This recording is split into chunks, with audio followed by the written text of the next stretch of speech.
Welcome to The World Awaits. Travel tales to inspire your wanderlust. I'm Kirsty Bedford, journalist, editor and travel writer. And I'm Belinda Jackson, author, travel journalist and columnist, and we're your weekly co-hosts. Welcome back to The World Awaits. How are you all? Hi everyone. How's your week been, Kirsty? Well, I am time travelling, so all going well. I would have been in the Cocos-Keeling Islands for the last week and have just returned home as this goes to air. So hopefully you've seen my amazing photos on my Insta page, Kirsty Writes. But yes, I'm sure I will be feeling on a high right now. How is your week going holding the Pod Fort bell? Well, I haven't been bored back here in Melbourne. I've been consumed by Wicked fever.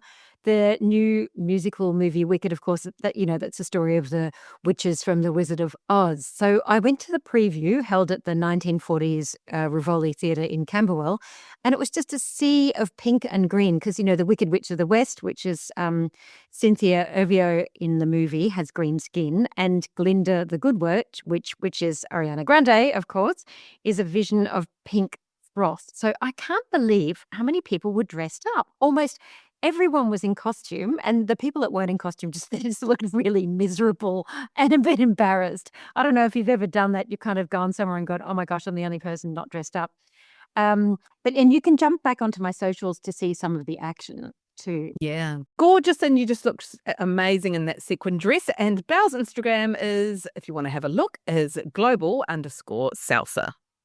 That's the one. So to give it all the travel spin, Novotel Hotels have collaborated with Universal Pictures to create a Wicked package. They've got Wicked high teas with emerald green and pink cocktails and mocktails. You can even book a Wicked suite with a yellow brick road and rooms decorated in pink and green. So I stayed at the Novotel Melbourne Central, which is tucked away in the heart of the city in Little Lonsdale Street. And it's got a family offer at the moment where kids up to 16 can stay and eat breakfast for free if they're sharing your room. And if you are a chocoholic, do not miss the breakfast buffet. The buffet has this, I don't know if you saw it, Kirsty. I'll put a thing on my socials, but it had a Nutella pump. So it's this giant pump that just pumps out the brownie. Oh my God, I know. I was like, I've got to say, the 13-year-old was just like, this is the most incredible thing I've ever seen. So yeah, I sent her off. She went to school after that. I sent her off to school totally razzed on Nutella. And we will be putting a booking link to the show notes and on socials where you can book that Novotel Wicked package because it's so much fun. Definitely. So much fun for the kids, and especially with school holidays coming up. Perfect. So before we jump into our interview for this week, we have a giveaway winner. So to win Emma Shaw's amazing book called Ultimate Island Escapes Australia by Heidi Grant, we asked listeners to send us an email with some of the islands that Emma mentioned in her interview. And that was a few weeks ago in episode 64, so you can still jump on back and have a listen. And regular listener, Gary Honor, emailed us with not one, but 4 of the islands that she mentioned. Amazing, Gary. Thank you so much. Go, Gary. Yeah. Thanks for being such a loyal supporter. And we will be sending Emma's beautiful book your way. And speaking of loyal winners, ALL, which is a cause booking platform and loyalty program, has released some stats that we thought were rather interesting. It found that Australians are sitting on more than $1 billion in unspent foreign currency, with almost 7 in 10 travellers admitting to having leftover holiday money tucked away at home. Isn't that bizarre? It's so bizarre. And it was a national study among Australians who travelled overseas, and it found that 1 in 7 are holding on to at least 300 Australian dollars, oh my God, in foreign currency since returning from a holiday, and while a third have about $50 squirreled away. And it also found that almost every Australian, so 90%, 97% of those surveyed, are still choosing to carry physical cash in the destination's currency when they're travelling aboard, despite the plethora of cashless travel money cards available. And I'll also say some countries that, are really encouraging being cashless societies so that people are still carrying cash. So the reasons that the survey found they're doing it is to avoid international card transaction fees, as well as trips to the local market, obviously getting cash out to pay at local markets and for small food and drink purchases and other small purchases. And some also say that they want cash on them so they can give it to locals. Yeah, nearly half of those surveyed travelling in the survey admitted to holding on to leftover foreign currency after a trip, hoping that they'll use it when they return back to that currency or as a travel souvenir. And 1/4 admit that they hold foreign currency because it's just too much effort to exchange. The survey, or my kids love going down to exchange it. The survey also found the top 5 most popular currencies to hold on to were the US dollar, the euro, Singapore dollar, British pound, and New Zealand dollar. Do you always take cash of the currency you're travelling to when you travel, Belle? Well, I've got to say, I had a little think about this one. I don't usually exchange cash before I go in Australia because the rates to buy foreign currency are usually dire, and it's difficult, with banks not holding on to foreign notes. And the import rates are terrible. So instead, I'll always make sure I've got Australian currency with me, and I'll exchange it in the country that I'm going to. So yes, I've got money on me. And look, a hot tip: I always have some US dollars on me as well. Sometimes for emergency exchange, and dollar bills as well in case you get stuck for tips. Because some countries, like Egypt, where I am regularly, are just tipping cultures. People literally live on their tips. They don't just sort of beg for them, kind of thing. But I do have a big pot of foreign currency. Yes, even some of it from pre-Euro days. I lived in Europe, and you'd see like the banknotes were so different in different currencies, and they were so gorgeous as well. I remember the Dutch ones had sunflowers on them and things like that. So I am in that category of holding on to the currency for my next journey. But sometimes, yeah, if it's a while between, the currency is devalued so much it's worse than toilet paper. And then even the beggars would reject it. So, yeah, what about you?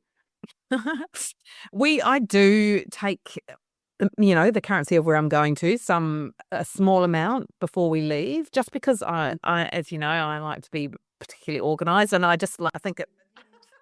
And I like to have it with me so that when I hit the ground running, I have it with me, and it's for exactly the reasons they said: going to the markets, giving it to the locals, tipping again, and we always tip, where we can, obviously, and also in case there are any issues with cars, which, as the survey sort of points out, there aren't usually, but you just never really know. And when I was younger, before I travelled all that much, but I did actually used to, strangely, when I was really young, like a child, collect foreign currency. So I have got a great big pot of it, which my son's now taken, and he's found it and was going through it. And I did it for exactly those reasons. I just loved the thought of having this foreign currency and the fact that it was so foreign. And then Jacob took it, but it wasn't for sentimental reasons. I think he actually took it because he wanted to know how much he wants to know now how much he can actually get for it. Jammy little kid. Can I just add one thing?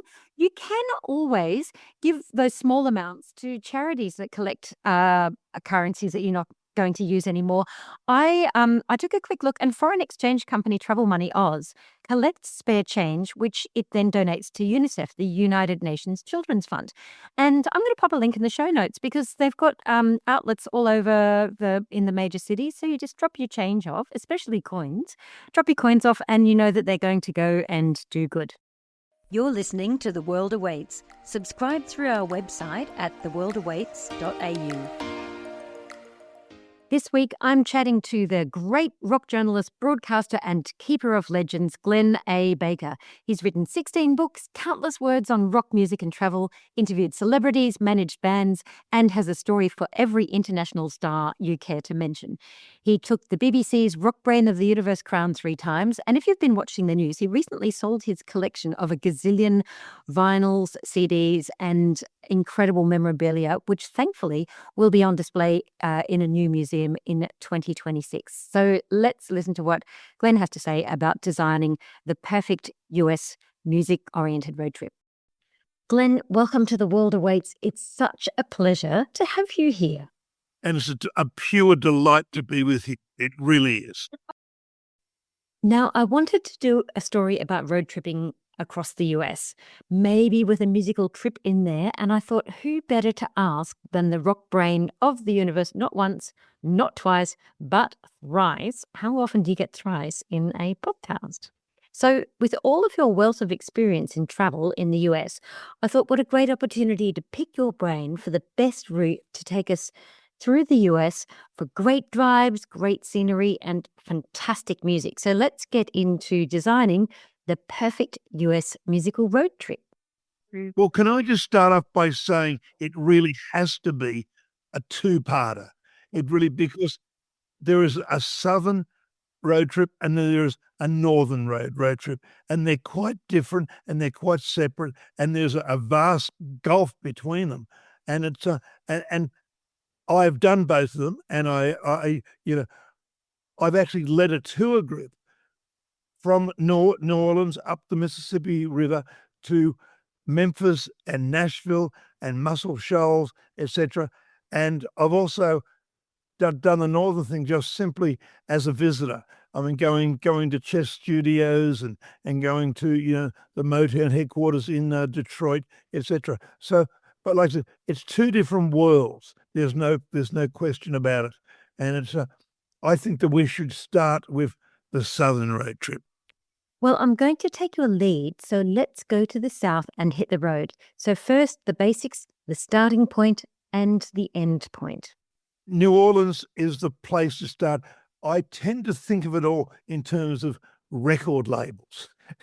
And New Orleans had specialty records, and Little Richard was on specialty, and Professor Longhair and all these great Cajun artists.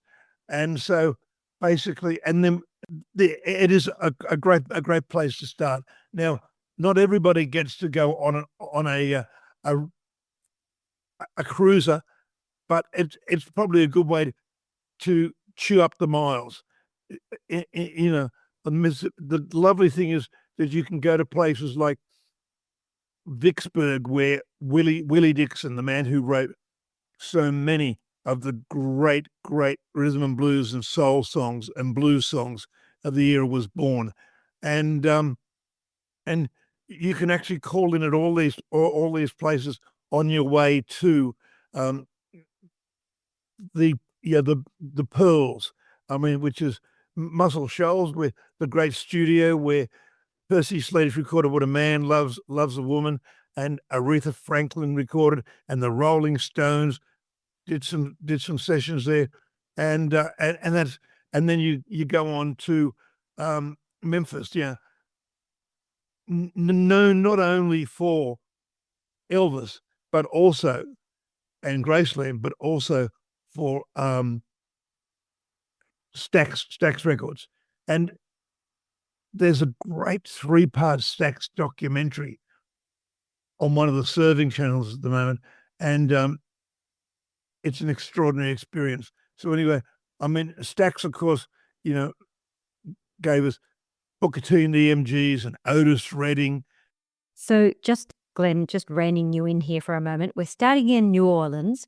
Where are we finishing? The river cruise goes up, or the steam cruise, Proud Mary. You can imagine that you're on Proud Mary, and it basically ends up at Memphis, and that's where you want to go. However, when the cruise I led, I arranged for us to go to Muscle Shoals, that studio as well, and I said the Rolling Stones recorded there, and just off the side of the main recording room is a toilet, and apparently Keith Richards sat on that toilet and he wrote the lyrics to Wild Horses, and I don't know that any particular inspiration came to me on that toilet. However, it was just a joy to be there, and a joy to sit behind the desk, and where so many extraordinary sessions that occurred. And then we're back to left Alabama, sweet home Alabama, and we're back to Memphis, Tennessee, and Memphis is the real, the center of it all. There's no question about it. And like I said, you go to every everywhere you want to go. Sun Records, Stax Records. You'll notice again, I'm referring to record labels because I was a record collector, a massive record collector, and that's where sort of like where we have to begin, and but of course the spectre, the aura of Elvis hangs over everything when you're in Memphis. Not only was Elvis from Memphis, not only did he make his first records at Sun Studios in Memphis, but he built his home there at Graceland, and he lived there, and he would come back from doing his film roles up on the coast, as they say, in LA, and then he would come back to Memphis, and that's where 14-year-old Priscilla came to live after he discovered her, you might say, in Germany. And I've actually had a conversation with Priscilla about what it was like living in Graceland. And I said, by the way, what was Elvis's record collection like? And she said, well, no one can ever tell Elvis he should do this, he should record that. It would turn right off. So if anybody discovered a song, as I did at times, I think that now Emma, she said, I would buy the record and just leave it on the turntable, hanging around the house, until one day Elvis would say, "Hey, what is this?" And I'll say, "Oh, no, nothing, and no big deal." And then no, why is this around? And anyway, that's how he got to record American Trilogy, because Priscilla just left it there. And then he apparently, when he got into it, he played it 17 or 18 times. He became completely obsessed by it. That is the Mickey Newbury version of it. And he said, I got to record this. I got to record this. And it went on to become, one of his most famous songs. Anyway, but that's getting beside the point. They in the grounds of Gracelands is a plane, Elvis's plane, the Lisa Marie, which does put actually to bed all those theories that he was afraid of flying. He was never afraid of flying. But anyway, because he used to take his plane to Hawaii, and he did shows there, and he had a great affection for Hawaii, and so it's so anyway, yeah. So nowadays it's a bit of a theme park. I mean, nowadays, there is now a Graceland hotel that Priscilla has built there, and now, like I said, it's quite an attraction. I think it's been listed as one of the 5 most popular tourist attractions in America. Not music tourists, but simply tourist attractions. It is really, really that important. So if we're doing this big road trip working eastward from New Orleans, I wanted to ask you, do you go to the big attractions like Dollywood? Yeah, look, I must admit, as much as I adore Dolly Parton, everybody adores Dolly Parton. She once gave me a cuddle, and I was able to discern that she is all Dolly. Let me tell you, all Dolly. But like I said, I've never felt an attraction to go to Dollywood, and I have to say that that is not part of what I would say would be a road trip, mainly because there's so many other things. In fact, if the truth be known, I probably have concentrated more on tombs and burial sites. I mean, it sounds terrible, but you go to Montgomery, Alabama, and of course you go out to where Hank Williams was born, and then you go out to all this.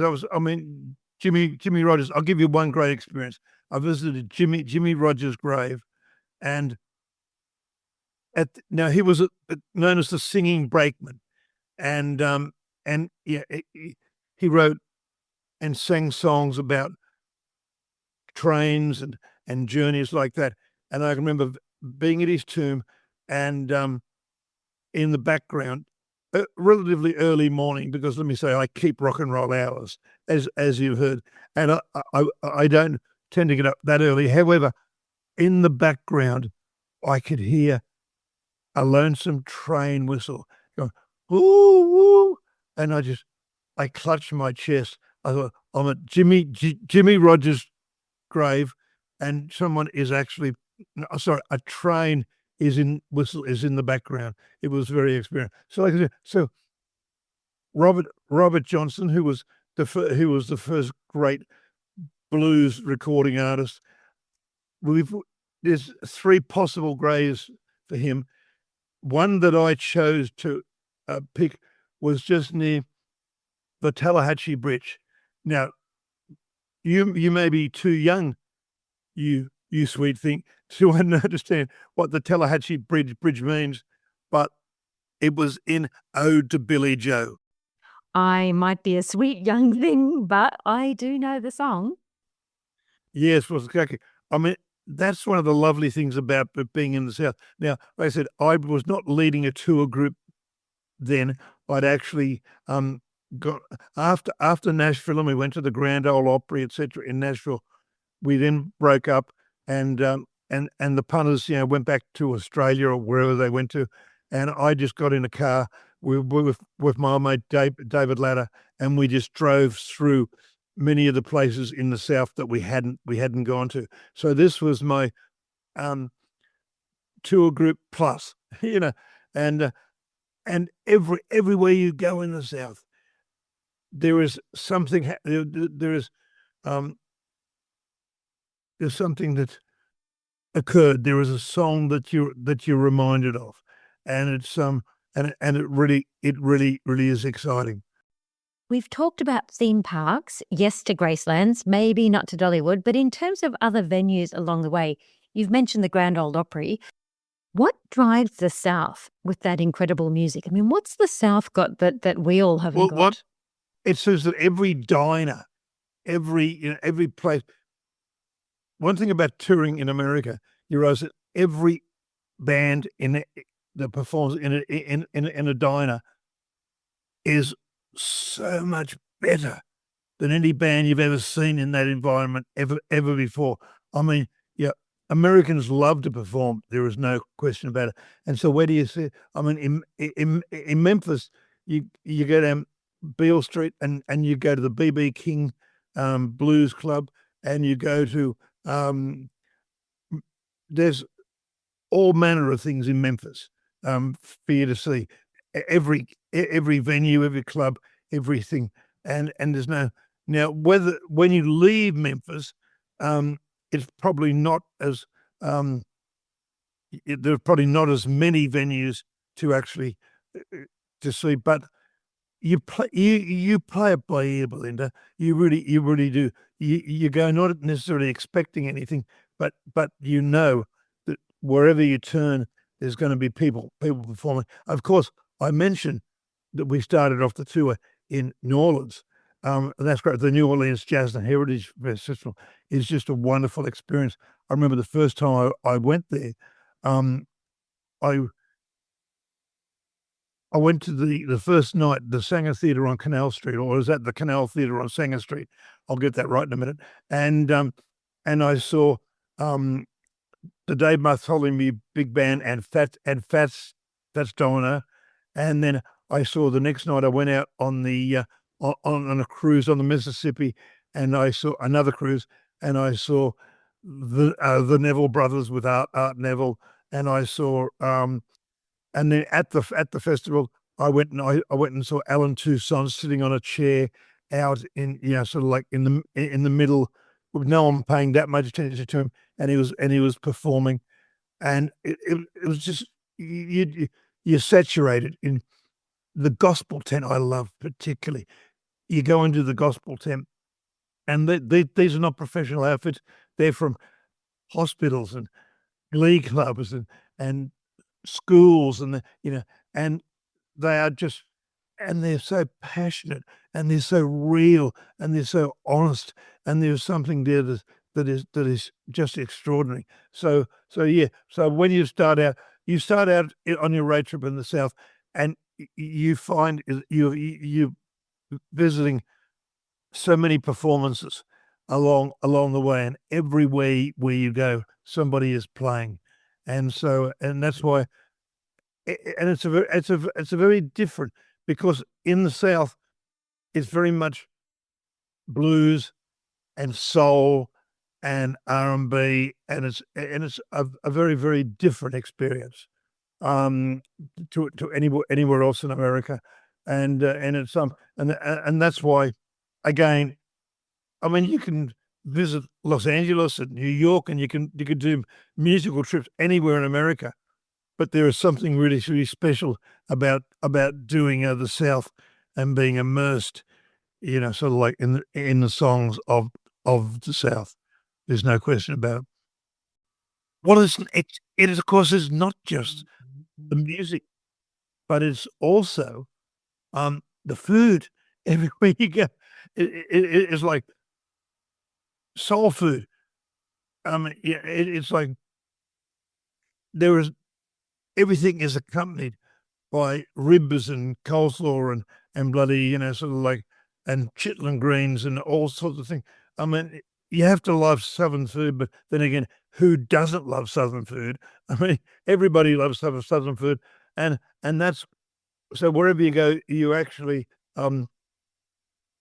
it's accompanied by sort of like, yeah, some great food, but there's some atmosphere. I mean, when you get in South, you can go and visit the Crossroads. Now, if you've seen the movie The Crossroads, you'll know that in legend, this is where Robert Johnson sold his soul to the devil in return for fame. Now, there's about 3 different crossroads, and you can pick whichever you wish to be the real one. So I have my map in front of me. We started in Louisiana, in New Orleans, then Proud Mary Riverboat up to Vicksburg, the birthplace of Willie Dixon, and each day investigate the towns along the way into Tennessee and Alabama. Oh, like I said, well, in my case, I went up on my Proud Mary on the riverboat to places like Vicksburg, the birth of Willie Dixon, and then and then we just got each day you would get off the cruiser or the boat trip, and you would actually investigate the towns along the way, and every town has some musical connection, and it's not that everybody on the trip is as interested in music as you or I may be. They're often interested in the Civil War, and they go to look at sites of the Civil War, whereas I went, and my punters went, to visit sites that are of musical importance. But that's okay, because I think it can accommodate both. It can accommodate both. But anyway, and then of course you go from Louisiana into Tennessee, into Alabama, and the states all have their own claim to music, and it's but that's exactly gorgeous. I mean, Kentucky gave us bluegrass, Bill Monroe and his bluegrass boys and all that, and it's and Jackie DeShannon came out of Kentucky, and yes, Kentucky, you can go into Kentucky as well. Depends how much time you've got. It really depends. I mean, I did it in a couple of weeks, or just 3 weeks, but I could easily have spent 3 months in the South, and not have been bored for a second, because it really is quite sort of. Now, you mentioned places you go to. Again, I keep coming back to not only record labels but studios too, and so we go to the Sun Studios, where you can go and stand at the microphone where Elvis sang "That's All Right, Mama" in 1954, and so. But then when you go to staying with Elvis, you go to Nashville and you visited RCA Studio 2, where Elvis and Roy Orbison and a whole bunch of people also recorded. And that's where Elvis, because, Roy Orbison recorded Only the Lonely. Dum, dum, dum, dum, dee, doo, whoa, way, way, way. Only the... Now, there's a great story for Only the Lonely, which I need to tell you. Roy Orbison wrote that song, and he thought that he would get the Everly Brothers to record it for him. And the Everly Brothers said, for some odd reason, very strange reason, said, "Nah, it's not really for us." And they passed on. Elvis was, so Roy was a little bit miffed. So then anyway, he goes to Memphis and he shows up at Graceland and he presses the buzzer outside the gates and he says, "Hey, Elvis, it's Roy here." And Elvis says, "Listen, mate, we had a party here last night and everyone is lying all over the furniture and everything. And so it's really not a good time. Why don't we catch up in Nashville?" And Roy, being a good Southern gentleman, he took it on the chin, though plainly he was not impressed. He was not impressed. But Elvis, his fellow son artist, had given him a brush off like that. So anyway, he gets to Nashville and he says, "Okay, if both the Everly Brothers and Elvis aren't interested in my song, then I'll record it." And so and again, I've already sung it to you. He went in and he sang, "Dum, dum, dum, dum, de doo." Oh, he sang Only the Lonely. It became a major international hit, the first big hit he ever had. And so, yeah, and that was because Elvis had really dissed him, as they say. Jerry Lee Lewis's hometown.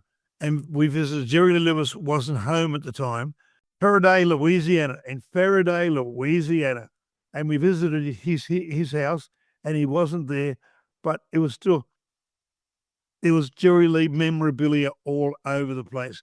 And we also visited the B.B. King Memorial. And they've actually turned that into a proper museum. And that is really, really worth seeing too. Every corner, every town, every location reminds you of a song. And it's let us know whether we touched on Faraday, Louisiana. We touched on Jerry Lee Lewis, Last Man Standing, and he was a very, very wild man, and he was also recorded for Sun Records too, along with Elvis and Roy Orbison and Johnny Cash, and so he was also part of that. It was also in that studio where you can go and stay.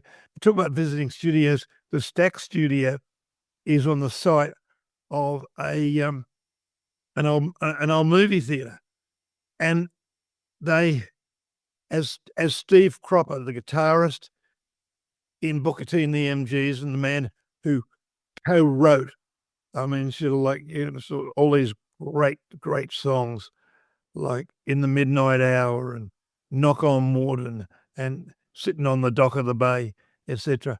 And he said he had a slanted floor. He said that for some reason was part of the Stack sound. It influenced the sound. He said, "We don't know why." He said, "But because there was so slight there." And you can stand there and again, a little shiver runs through you and you see this slanted room and you're thinking, wow, this is where Green Onions was made. Now, by the way, do you know the story about Green Onions? Green Onions was just a bit of a jam by Booker T and the MGs while they were waiting for a session to start. And Jim, the studio manager, just hit record and recorded the session. And he said, "Hey, come on in here and listen to it." And they all come in and he played this track, it's the instrumental track. And they all, yeah, that's good. And he said, "Now, what should we do with it?" And he said, "Okay, we'll release it." And in those days, you could get something released in a week. And so, and they did a dub of it. They whipped it down to the local radio station. He played it on air. and everyone just adored it. But I think Al Jackson, their drummer, came up with the name because they had to work out what they were going to call it. That's the problem with all instrumental songs. Had to work out what they were going to call it. And he said, we want something that's lower than a snake's navel. And the only thing they could think of that was lower than a snake's navel was green onions. So that's what they call it. And then green onions was pretty much number one in America within like a matter of weeks after it was recorded. And it's to know stories like that really, really, sort of like, makes it very, very vital to be there. Fabulous. Love these stories.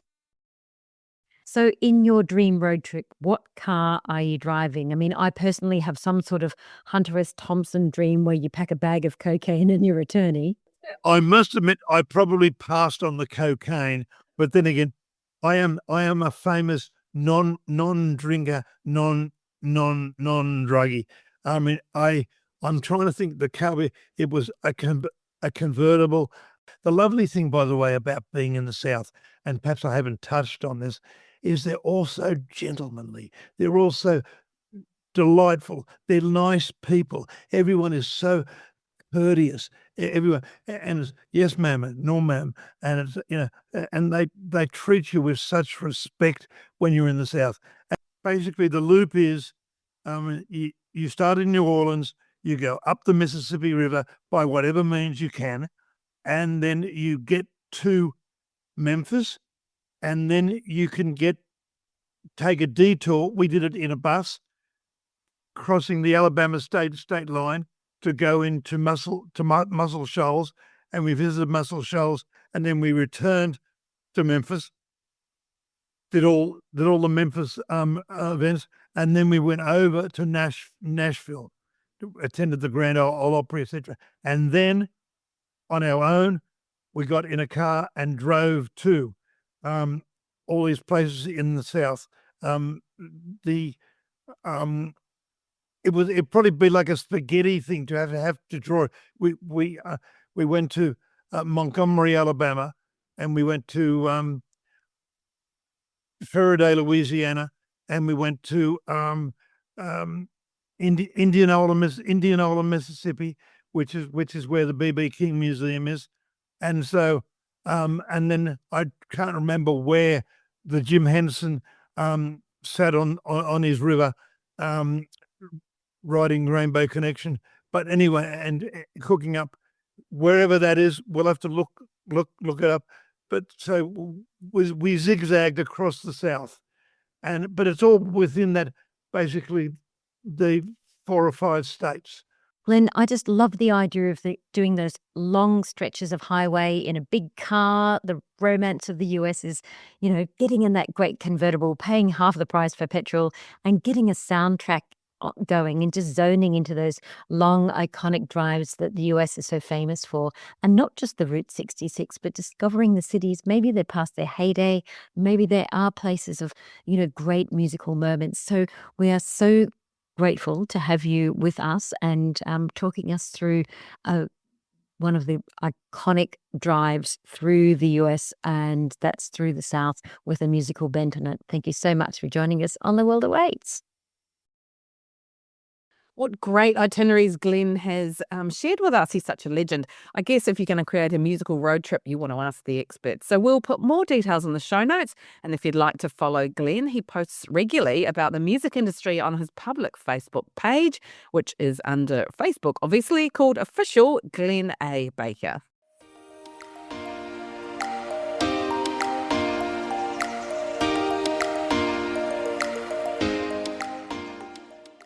Our tip this week will have you venturing into some of the best places for a beverage. Thank you to the World's 50 Best Bars, which is an annual list created by 700 drinks experts from around the globe.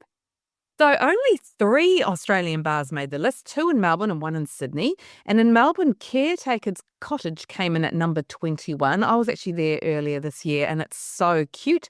It's right in the city in Little Lonsdale Street. The only thing is you can't book, and there aren't many tables. So given it was once the humble residence of the caretaker of the church next door, but it's very cool. And there's a few little seats on the bar where the bar is, and then there's a room next door, and there's like 3 or 4 little tight seats there, but there is seating outside, so you can always just go and sit there.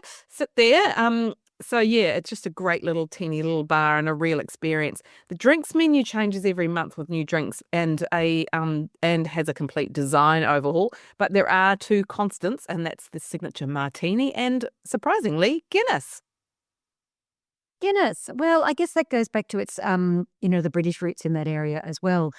Maybe Sammy in the Rocks came in at number 26, channeling 1950s Vegas glamour. So it's a very different animal to the cuteness of Caretaker's Cottage. And the third Australian in the list, which is actually not too bad. I mean, 3 bars out of 50 in the whole world.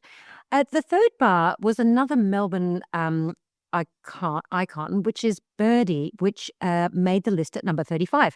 I've been in here a few times when it opened, and we also popped our heads in the other week together too, didn't we, Kirsty? So I really love how they use native Australian ingredients. What makes this such an unusual choice is that it's actually in the Melbourne Central complex in the centre of Melbourne. So it's kind of like in between the Melbourne Central Station. There's escalators, there's sushi bars, and then there's this absolutely astonishing cocktail bar that is so incredibly innovative. And I think it's well worth a look. But take your time. You're not nipping in for a quick drink. You're in there for a slow, considered cocktail. And it's it's a really amazing, unexpected little space. Yeah, it is a bizarre location, but it works. Like, it's a great little spot, and obviously it's getting the traffic, right? Because it's in there's a lot of traffic around that area. So the rest of the world's bars were from all over the world, obviously, including Handshake Speakeasy in Mexico, which was placed as the best bar in the world. So it won top place. Inspired by the Prohibition era, past the plush velvet curtains, you'll come to an intimate space for 32, where the head bartender, Eric Van Beek, takes up to 48 hours to craft his cocktails from start to finish. How amazing is that? You wouldn't want to be thirsty, would you? So yeah, you absolutely have to savor those, and I think that's the case with all of these places too. You know, they're for savoring. Hot on its heels was Bar Leone in Hong Kong, which is an Italian-style neighborhood cocktail bar halfway up the peak. Amazing location. It was founded and managed by industry veteran Lorenzo Antinori. The cocktails are infused with Italian style, which sounds fabulous, of course. Sips in Barcelona came in third, so expect drinks like Crypto, which has gin, brandy, kiwi, and lime, served in a bespoke olfactive chamber, or the Primordial, which has whiskey, port, and pear, served in 2 metal hands to be cradled and sipped from. That sounds incredible, doesn't it? It does sound incredible. And unfortunately, I didn't go there when I was in Barcelona earlier this year, but I do have to mention an amazing bar that I did go to. It's not on the top 50 list, so I'm sorry, people. I'm going a bit off piece here. But I went to an amazing bar on the top of Hotel Cologne, it's like I said, not in a top 50, but it's frequently rated as one of the best rooftop bars in Barcelona, and you have front row seats to the Cathedral of Barcelona. So you're sitting out looking down at the cathedral, and it's just the most beautiful spot, and a really lovely large sort of space. And I had one of the best places to ever have a prosecco. And if your room's not ready, they'll just take you up there, and you can just sit up there and wait. So nice little intro to this stunning hotel in the Gothic Quarter. But back to the list. And fourth on the list is Teheran Elementary in London. Here you can try the bar's own wine and beer lines, and it's also got a famed tiny tipple called the One Sip Martini. Oh, that sounds delicious. And rounding out the top 5 is Jigaran Paini in Singapore. It's just moved and is now in the Amara Hotel and is grander. The decor is plusher and the team is bigger, but the original DNA has remained the same. The suggestion is to go for the espresso martini, vodka mingling with the bar's own coffee blend, coffee flour honey, and cacao tuile. Yum! I have to say, when I was in Singapore on my inadvertent, totally unexpected 21-hour layover last month, I did pop see another. I know. I was like, I did just go in just for a look. Another Singapore's many on the top list, and that is Atlas, which is actually in at number 49.